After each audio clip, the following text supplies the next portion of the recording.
ಸಾವಳಗಿ ಗ್ರಾಮದಲ್ಲಿ ಚಿರತೆ ಪ್ರತ್ಯಕ್ಷ. ಬಾಗಲಕೋಟೆ ಜಿಲ್ಲೆಯ ಜಮಖಂಡಿ ತಾಲೂಕಿನ ಸಾವಳಗಿ ಗ್ರಾಮದ ಮಾಳದಿ ವಸತಿ ತೋಟದ ಮನೆಗಳ ಹತ್ತಿರ ಚಿರತೆ ಪ್ರತ್ಯಕ್ಷವಾಗಿ ಹಸುವಿನ ಮೇಲೆ ದಾಳಿ ಮಾಡಿರುವ ಘಟನೆ ನಡೆದಿದೆ. ಸ್ಥಳಕ್ಕೆ ಜಮಖಂಡಿ ತಹಶೀಲ್ದಾರ್ ಅನಿಲ್ ಬಡಿಗೇರ್ ಭೇಟಿ ನೀಡಿ ಸಾವಳಗಿ ಗ್ರಾಮದ ಮಾಳಿ ತೋಟದ ವಸತಿ ರೈತರೊಂದಿಗೆ ಚರ್ಚಿಸಿ ಸಾರ್ವಜನಿಕರಿಗೆ ಸುರಕ್ಷಿತ ಸ್ಥಳದಲ್ಲಿರಲು ತಿಳಿಸಿ ಹೇಳಿ ಸ್ಥಳ ಪರಿಶೀಲಿಸಿದ ನಂತರ ಅರಣ್ಯ ಇಲಾಖೆ ಅಧಿಕಾರಿಗಳಿಗೆ ಚಿರತೆಯನ್ನು ಸೆರೆ ಹಿಡಿಯಲು ಬೋನ್ ಅಳವಡಿಸಿಕೊಂಡು ನಿಗಾ ವಹಿಸಿ ಬೋನ್ ಅಳವಡಿಸಿ ಕಾರ್ಯಾಚರಣೆ ಮುಂದುವರಿಸಿದರು.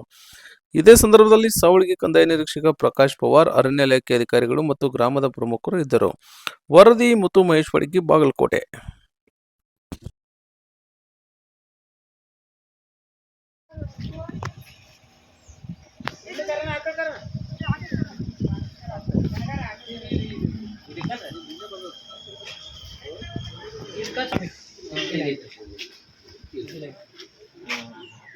ಈಗ ಹಂಗೆ ನೋಡ್ಬೇಕಾದ್ರೆ ಬೇರೆ ಯಾವ ಪ್ರಾಣಿಗಳು ಮುಟ್ಟೋದಿಲ್ಲ ಅದೇ ಇರ್ಬೇಕು. ನಾವು ಅನಿಸೇತ್ರ ಅದ ರೀ ಮತ್ತು ಬೇರೆ ಪ್ರಾಣಿಗಳು ಯಾವ ಆಡುಗಳಿಗೆ ಅಷ್ಟೇ ಸರ ನಾಯಿ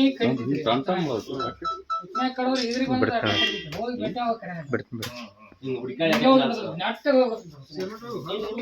ಮಾಡಿದ್ದು ಯಾವ ಟೈಮ್ ಗೊತ್ತೈತಿ? 3:30ಗೆ ಅವ್ರ ಕಡೆನೂ ಹೋದ್ರಿತ್ರಿ ಆಕಳ ಹಾಕರ ನೀವು ಎದ್ದು ಬಂದ್ರ ನಾವು ರೋಟಿಗೆ ಹೋಗಿ ನಮ್ಮಲ್ಲಿ 4ಕ್ಕೆ ಇಲ್ಲಿ ಕಡ್ದ ಅಲ್ಲಿ ಬರತ್ ನಾವು ಇವ್ರ ಮೇತಿ 4 ಹೋಗಿ ಸರ್ ಕೆಳಗೈತ್ರಿ ಎರಡು ಕಡ್ದತ್ರ ಅಲ್ಲಿ ಒಮ್ಮೆ ಬಾ ನಾನು ಕಳ ಸುದ್ದು ನಿಮ್ಗೇನು ಕಾಣಲಿಲ್ಲ ಅಲ್ಲಿ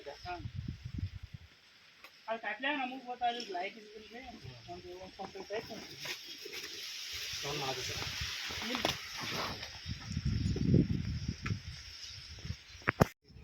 ಬಟ್ ನಾಯಿ ಆಚೆ ಕಡೆ ಇರ್ತಾರದ ಅದು ಯಾವ ಬಿಚ್ಚಿಕೊಂಡಿದ್ದು